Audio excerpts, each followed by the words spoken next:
Why do we love Dark Souls 1? After the unfathomable success of Elden Ring, there's been a massive new audience of gamers who have been introduced to the FromSoft games. However, now that this series is growing a pretty sizable lineup of games with the modern polish and fluidity that many of us have gotten used to, it's becoming easier and easier for those new players to just shun the older games. And honestly, it's hard to blame them. I'll even admit that when I initially beat Dark Souls 3 and immediately went to Dark Souls 1, it did take me a while to get used to. But once I fully dove in, I realized I was playing a game unlike any other. There's a good reason why, to this day, people still do challenge runs on the game or make in-depth analysis videos on it, despite there already being like 50,000 videos doing the exact same thing, including this one. Personally, I won't lie and say that it's my favorite game in the series, but I think anyone who's beaten it would tell you that there's something about this game in particular that none of the other Souls games have quite been able to match. While it isn't perfect, I think it managed to capture the essence of what video games are all about in a way that I've never seen replicated. So now, with spoilers ahead, let's take a look at how a game within a continually expanding genre manages to still stand out among the rest. While there are many aspects of this game that give it its own personal identity, I think one of the most important ones to recognize from the get-go is that Dark Souls doesn't care about you. Well, sort of. From the moment you beat the tutorial, you're just plopped into Firelink Shrine and nothing. There's no signs telling you where to go, or any kind of direct path forward. The only way to push on is to look around and figure things out for yourself. Sure, you can talk to some NPCs who might give you a general idea of what you're doing, but for the most part, you are left completely in the dark. When you look at games as a whole, especially around the time this game came out, it's almost overwhelming how the start is often bloated with tutorials, tips, or characters who can tell you the exact same instructions no matter how many times you ask just to make sure you don't miss something. But Miyazaki just dropped his world in front of us and said, here's my game, figure it out, bitch. While many of the other FromSoft games also follow this philosophy to an extent, none of them left me feeling as clueless and confused as when I began my first journey through Lordran. Like, sure, Bloodborne is kind of weird and unsettling at first, but at least once you get your weapons equipped, the first area is right in front of you. But in Dark Souls 1, it might take you over an hour to even realize where the first actual level takes place. If you want to, you could head down the catacombs at the very start. But why? Why would you do that? Why would you do any of that? If you do, you'll be instantly met with skeletons who have lots of health and can parry you to death. Or if you make your way to New Londo Ruins, you'll be greeted with enemies who you can't even deal damage to. While there are no direct messages telling you where to go, coming face to face with these enemies who you clearly aren't ready to fight is the game's way of naturally letting you know, hey, maybe try a different path and come back here later. Loser. Out of every game in the series, I think this one continues to hold its place as the one with the most deliberate and well thought out design choices. It feels as though every obstacle placed into the game wants to be the one that halts your progress and causes you to give up, putting an end to your journey. The Hellkite Dragon, getting lost in the depths, Gravity in Blight Town, the traps in Sen's Fortress, the Anor Londo Archers, everything wants to be that one infuriating part that breaks your spirit and makes you give up. The game is always hitting you with some mischievous acts of a tomfoolerish nature. That's just how it be in Lordran. And you could argue that compared to Dark Souls 3, Bloodborne, or Sekiro, this game isn't as clean and doesn't provide the same type of no bullshit experience that most people could understand or at least respect. But the game knows that, and in fact, revels in it. When From Software released this game into the world, they made it knowing there would be plenty of people hating on it. 95% of the time, it is a fair game, but the fact that it also has that small extra layer of cheese is honestly part of what gives it its charm. You could argue that Dark Souls 2 and Demon Souls do this as well, but honestly, I don't think it's to their benefit. Like having to deal with world tendency in Demon Souls, or your max HP continuously decreasing in Dark Souls 2, even after many playthroughs, I still just see as straight up downsides to those games. And to be fair, I also think Dark Souls 1 does have one rare occasion in which it takes things too far. The basilisks cursing you is just really uncool. Losing half of your max HP until you get a purging stone is not fun, and it's like the one instance in the game where you're punished beyond dying, so that's like my one complaint here. But still, all in all, the fact that the game purposely gives you no hand-holding makes it so satisfying to actually overcome the challenges that you're faced with. And you know what complements this really well?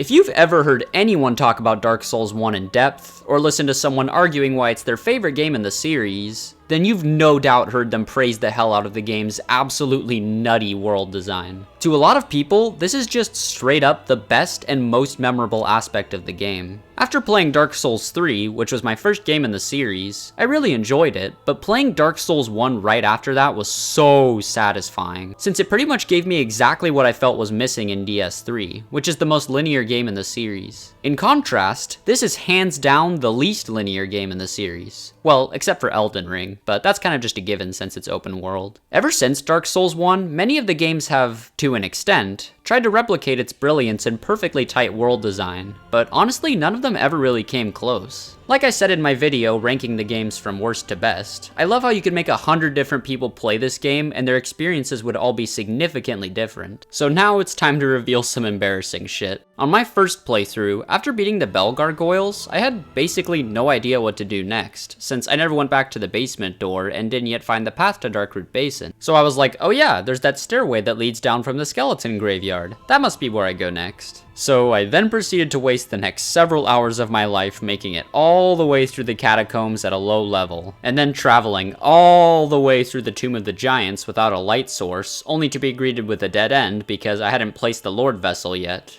And then I had to make it all the way back up the catacombs, and it almost feels like the game kind of pitied me at this point for my efforts. Because luckily, I ended up finding the cave in Darkroot Basin, meaning I was able to just skip the depths and waltz right into Blighttown's back door. That's right. I had no idea that Lower Undead Burg or the depths even existed on my first playthrough, so I basically didn't beat the game the intended way on my first run. But that's what makes it so damn good. The way all the areas loop around each other, there are so many secret paths and connections that I can't even imagine how many people may have never even realized something as simple as the fact that Blighttown leads back to Firelink Shrine. Plus, I love the emphasis this game puts on finding secret areas. I won't lie, when it comes to exploration, Elden Ring is the new king of the series. It's just so damn good. But I still love it in this game. Like, just knowing the fact that so many players aren't even aware that Ash Lake exists makes it 10 times cooler. I will always be so envious of the people who actually just found it by chance and didn't hear about it beforehand. All of these extra nooks and crannies just make the world feel so much more fleshed out and believable. And without a doubt, one of the main aspects that brings this game's world design to life is a design choice none of the other games have: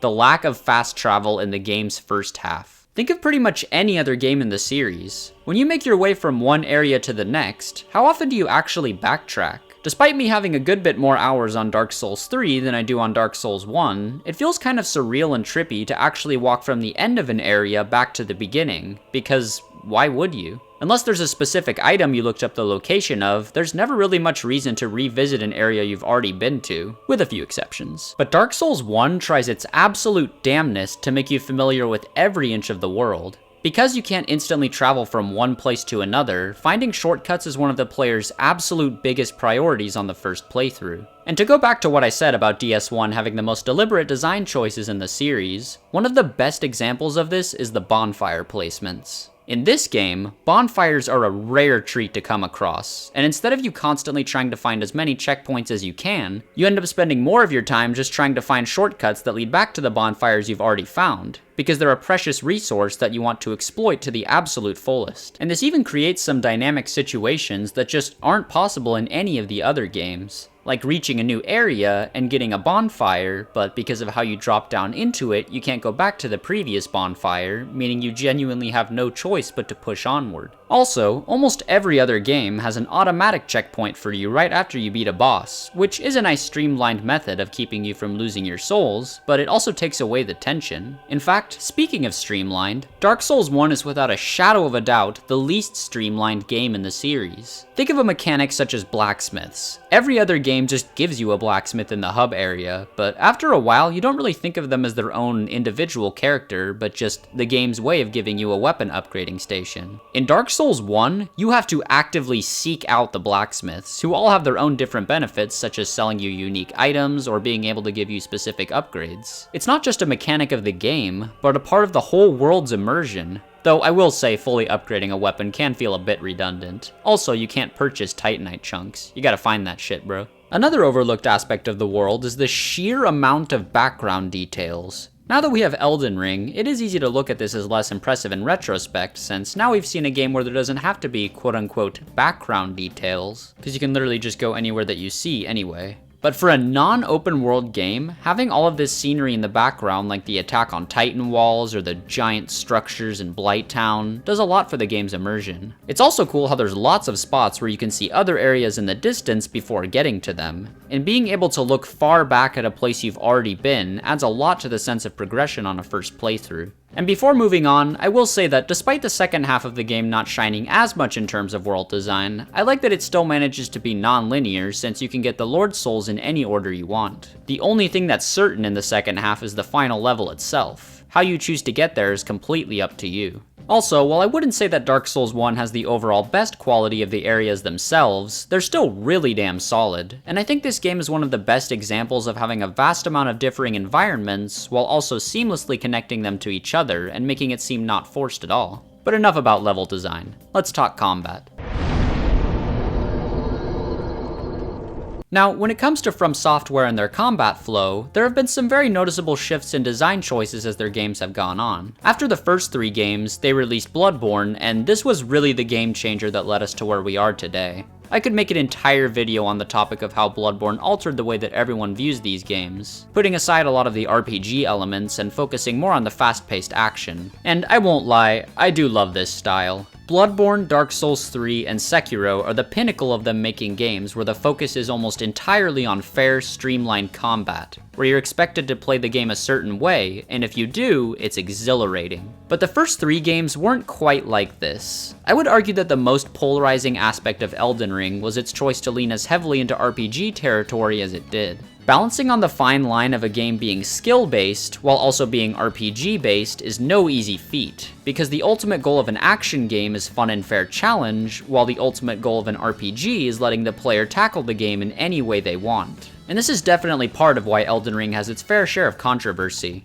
Personally, I'll say straight up that I love the shit out of Elden Ring. It's an absolute blast, and I can't imagine any time in the future where I'll stop replaying it entirely. But it's not without its cracks. I do think that people complain a bit too much about the unbalanced nature of the game, but yeah, it isn't perfect. Because of all the crazy overpowered shit you can do with by far the least restrictions in the series, the game doesn't feel as catered to the perfect fairness that Dark Souls 3, Bloodborne, and Sekiro thrive off of. So now we come back to Dark Souls 1. In the same way that Elden Ring is appealing due to all the crazy stuff you can use, Dark Souls 1 still finds its appeal due to the different strategies you can utilize. In preparation for this video, I replayed the game for the first time in quite a few months and decided, you know what? I've played this game so many times with intentional low equip load, trying to roll through everything like in Dark Souls 3. I'm gonna see if I can beat the game without rolling. And that was such an eye-opening experience. I had no idea that shields could actually be used so effectively, and low-key even make the game easier than dodging from time to time. I felt like my mind was suddenly racing with all the viable ways to beat this game without doing the streamlined, quickly roll through everything and use a fast weapon method.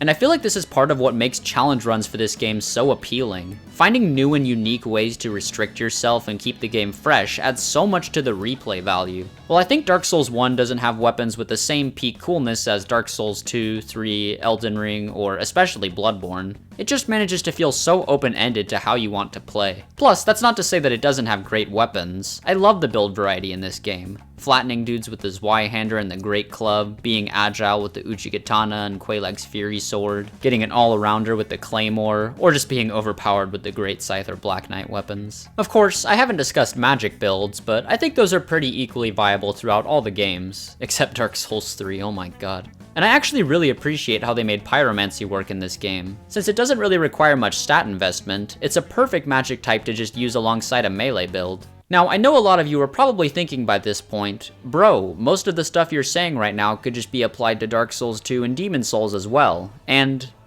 you're right. These 3 original games have arguably the least fluid combat, but that's because the RPG element was such a big factor. And as far as I know, it's totally fair to give the same argument for Demon Souls and Dark Souls 2. Personally, I just haven't dove as far into those games using this philosophy because I think Dark Souls 1 does happen to be the smoothest and most fun out of the 3. Plus, at the end of the day, if you want to play it like a more modern FromSoft game, you totally can. Fast rolling still gives you plenty of iframes, and especially with the flip ring, you can effectively dodge pretty much everything with the right timing. It just feels cool to know that if you want to look badass in a heavy suit of armor so you can poise and block through everything, you totally can. Just remember to get the Great Shield of Artorias as soon as possible.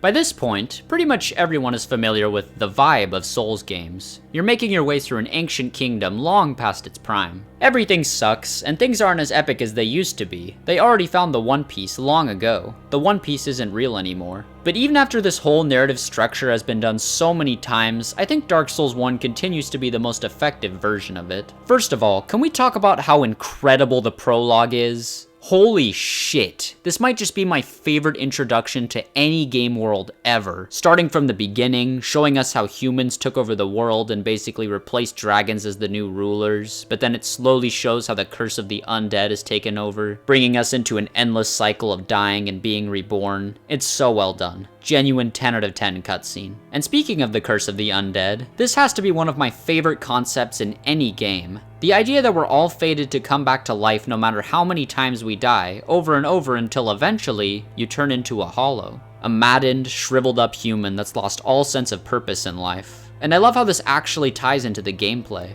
Unlike most games, there's actually a reason why you come back to life every time you die. You're an undead, but just like the enemies scattered throughout the world, we may end up going hollow. It's like the idea of going hollow is directly tied to when we as the player give up in our adventure. All of the people out there who've played Dark Souls but eventually gave up because there was a certain roadblock they just couldn't get past are now the hollows. The Souls games all have this certain philosophy to them, where despite the fact that we all know the games are hard, as long as you keep trying, learning a new pattern of a boss, or remembering where a certain enemy is so they don't jump your ass again, you will eventually conquer the game. While I think Sekiro is probably From Software's greatest achievement of this in terms of gameplay, I believe Dark Souls 1 is the peak of it in terms of presentation. Both of these games just hit that message home really well. Sekiro has a near perfectly satisfying difficulty curve, and Dark Souls 1 shows your progression through its world and characters. This game does a depressingly great job of showing just how hostile Lordran is. Most of the NPCs you meet end up going hollow, including Solaire, who starts off as one of the most optimistic characters. While the game is fascinating and beautiful, it also never shies away from reminding you of just how messed up things have gotten, which should make you want to succeed even more. And one of my favorite things that really drives the message home is the idea of the weak and unimportant protagonist.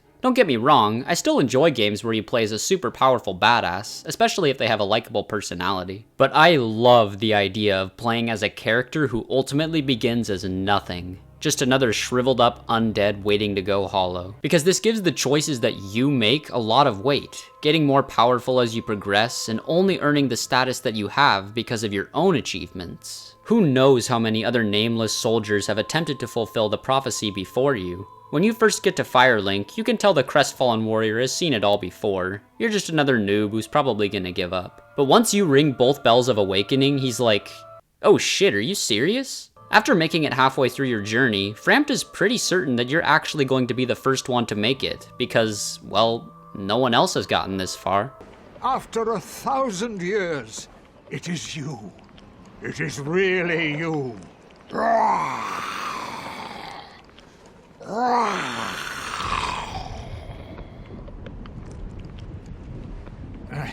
Forgive me. I really should calm down. And that just helps to make the conclusion to your journey all the more satisfying. Like I said, while plenty of games have used this formula to their benefit, I can't really see anything topping Dark Souls 1 when it comes to this. But now that I've shown just how much I love this game, I'd like to take a bit of time to discuss some shortcomings. Dark Souls 1 is one of my favorite games, and it's hard to imagine what From Software would be doing now if not for this game's success. However, sometimes I can't help thinking about how the game could have been damn near perfect if it didn't drop the ball in a few places. Before getting to the obvious complaint, I want to discuss bosses real quick. Obviously, Dark Souls 1 doesn't have the best bosses in the series. Since this game, From Software has learned a lot about how to make their boss fights more fun and engaging. But the thing that makes it feel so tragic to me is that this game's DLC bosses are genuinely amazing. If you ask me, this DLC is when they finally cracked the code. Artorias, Manus, and Calamite are all fantastic bosses, and Sanctuary Guardian is really damn solid as well. Now, when you look at the main game, there are a few pretty enjoyable bosses like Quelaag, Bell Gargoyles, Iron Golem, Sif, and obviously Ornstein and Smo. But for example, when you look at Ornstein and Smo, while this fight is still awesome, it really feels like lightning caught in a bottle. To me, it feels like all of the best bosses in the main game, while valuable in their own merit, don't have that same essence of perfection and fluidity like the games that came after. They just don't keep you on your toes in that same exhilarating way. But the DLC proves that it has nothing to do with the game's age. Even this game's slightly dated movement is still perfectly capable of giving us super fun fights. They just hadn't quite figured it out yet until the DLC. And the main reason this disappoints me is because of the Lord boss fights. Nito, Bed of Chaos, and Seath just aren't it, man. And they really don't live up at all to how cool they seemed in the opening cutscene. I know they're not as powerful now as they used to be, but still, combat-wise, these encounters aren't very special. While Four Kings isn't one of my favorite fights, I do give it a pass here since it at least is really intense and cool. And when it comes to Gwyn, my feelings are a bit mixed. In every way aside from the actual moveset, he's a perfect final boss. The build-up, the arena, the plin plin plon.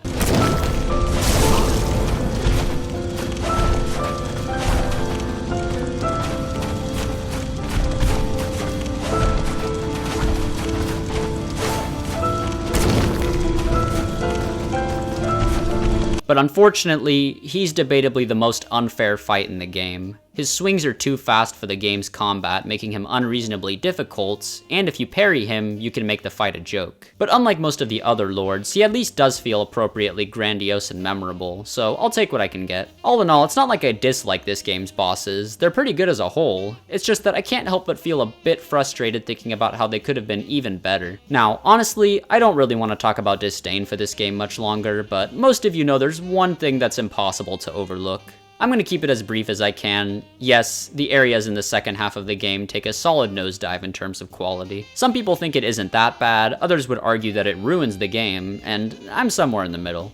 I honestly wouldn't change much about the game's first half or the DLC, but out of the areas in the second half, I'd say that I enjoy the Duke's Archives, I have mixed feelings about the Catacombs and New Londo Ruins, and I despise Tomb of the Giants, Demon Ruins, and Lost Izalith. Just like with the bosses, it's frustrating to know how much more solid the game would feel if some of the areas in the second half were more well designed. It would also make me feel more confident when recommending the game to people, but at least the actual final area and the ending are pretty cool. Plus, like I've said, the DLC is just awesome, and allows me to look forward to the second half of the game a lot more. And once you've gotten pretty good at the game, it's not too hard to just sprint through the bullshit stuff, but on a first playthrough, it could really wear you down to trudge through the second half.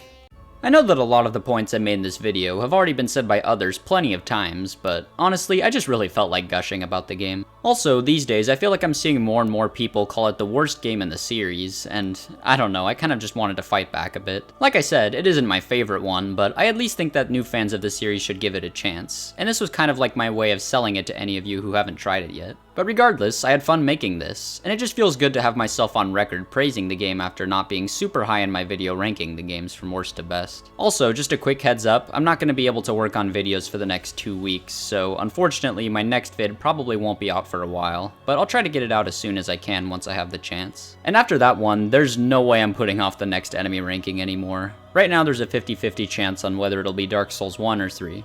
Anyway, see ya.